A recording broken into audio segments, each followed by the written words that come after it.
बहुत ही ज़बरदस्त एक बहस हाल के दिनों में आप देख रहे होंगे। सोशल मीडिया पर दो वीडियोस वायरल हो रहे हैं। एक तरफ महुआ मोइत्रा हैं, वो पप्पू विषय को उठाकर जमकर बयानबाजी कर रही, केंद्र सरकार पर हमला बोल रही। तो दूसरी तरफ वित्त मंत्री निर्मला सीतारमण है, वो तृणमूल कांग्रेस पर हमला बोलती दिखाई दे रही हैं।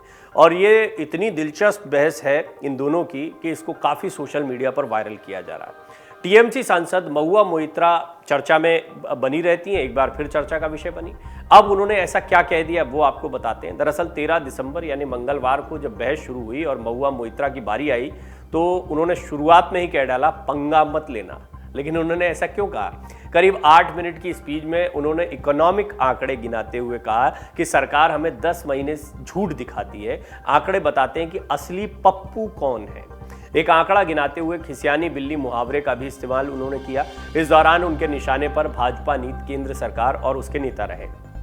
अपने एक दमदार भाषण के लिए प्रख्यात हैं वो, और कृष्णानगर लोकसभा सीट से टीएमसी की सांसद हैं महुआ मोइत्रा, और काफ़ी पहचान बना ली है उन्होंने अपने बयानों से, अपने भाषणों से। तेज तर्रार आक्रामक छवि वाली नेता और तृणमूल कांग्रेस की फायर ब्रांड सांसद महुआ मोइत्रा एक बार फिर लोकसभा में अर्थव्यवस्था को लेकर अपनी दमदार स्पीच की वजह से चर्चा में आ गई।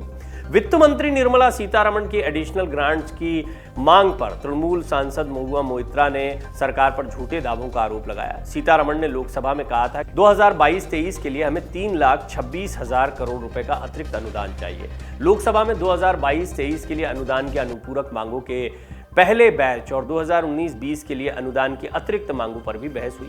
अर्थव्यवस्था से लेकर चुनावी नतीजों तक पर मोइत्रा की आवाज सदन में जोर से गूंजी। केंद्र के बजट अनुमानों से ज्यादा फंड्स की जरूरत बताने पर मोइत्रा ने कहा कि सरकार और सत्ताधारी पार्टी ने पप्पू शब्द का आविष्कार किया।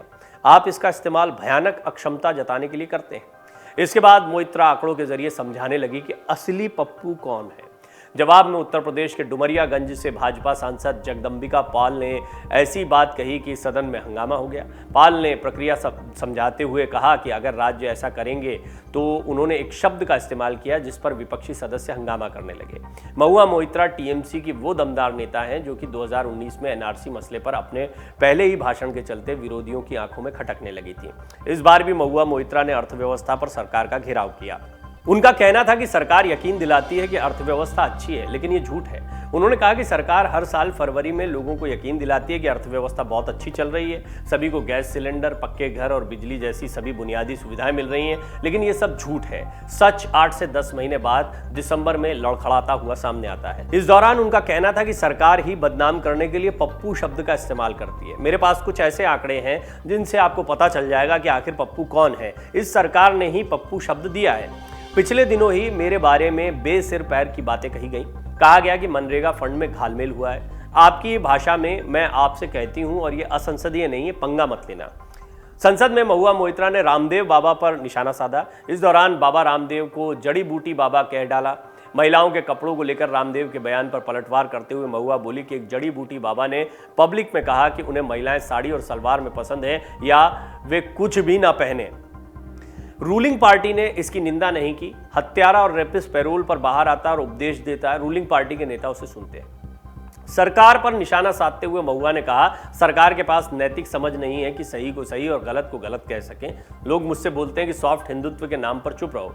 मैं हिंदू हूं, लेकिन किसी भी चीज के साथ नरमी से पेश नहीं आना चाहती। देश को एक चुनी हुई सरकार चाहिए जिसकी नैतिकता सख्त हो, कानून सख्त हो और अर्थव्यवस्था सख्त हो। कोई भी चीज नर्म नहीं है। इसके साथ ही मोइत्रा ने इकोनॉमी को नियंत्रण में लेने की अपील भी की। एक समय ऐसा भी हुआ जब महुआ मोइत्रा शायराना भी हुई। उन्होंने कहा कि सवाल ये नहीं है कि बस्ती किसने जलाई, सवाल ये है कि पागल के हाथ में माचिस किसने दी। ये वो सवाल है जिसका जवाब भारत जानना चाहता है। यही वो समय था जब निर्मला सीतारमण ने पलटवार करते हुए माचिस शब्द का जिक्र किया और कहा कि तृणमूल कांग्रेस या फिर ममता बनर्जी और पश्चिम बंगाल सरकार पर उन्होंने हमला किया। उन्होंने ये कहा कि किस तरीके से नेताओं की गाड़ियों पर हमला किया गया। पोस्ट इलेक्शन उन्होंने कुछ बातें बताई जो हमले हुए थे या इस तरह की अप्रिय घटनाएं हुई थी। इस बीच में कई सदस्य हैं जो भारतीय जनता पार्टी के राष्ट्रीय अध्यक्ष जेपी नड्डा पर जब हमला हुआ था चुनाव प्रचार के दौरान, उसका जिक्र करने लगे। तब निर्मला सीतारमण ने उन्हें टोकते हुए ये भी कहा कि मैं तो बात कर रही हूं जब सत्ता में आ गए, पोस्ट इलेक्शन जब सरकार में आ गए उसके बाद में क्या स्थितियां थी। और उस समय माचिस किसके पास में थी और किसने आग लगाई। तो इस तरीके से ये माचिस शब्द को लेकर महुआ मोइत्रा के ऊपर निर्मला सीतारमण भी हमलावर हो गए। लेकिन महुआ मोइत्रा के भाषण इसलिए पसंद किए जा रहे हैं कि वो कुछ ये इस तरह की बातें तो डालती हैं, साथ में आंकड़े भी पेश कर देती हैं। भाषण के दौरान महुआ मोइत्रा ने कई आंकड़े भी पेश किए। राष्ट्रीय सांख्यिकी कार्यालय एनएसओ के आंकड़ों का हवाला देते हुए उन्होंने बताया कि अक्टूबर में देश का औद्योगिक उत्पादन 4% घटकर 26 महीने के निचले स्तर पर आ गया है। मैन्युफैक्चरिंग सेक्टर, जिसमें अभी भी सबसे ज़्यादा नौकरियां दी जा रही हैं, वो भी 5.6% सिकुड़ गया है। इंडस्ट्रियल प्रोडक्शन का इंडेक्स बनाने वाली इंडस्ट्री सेक्टर्स के 17 सेक्टर की ग्रोथ नेगेटिव रही है। पिछले एक साल में भारत के विदेशी मुद्रा भंडार में $72 अरब की गिरावट आई है।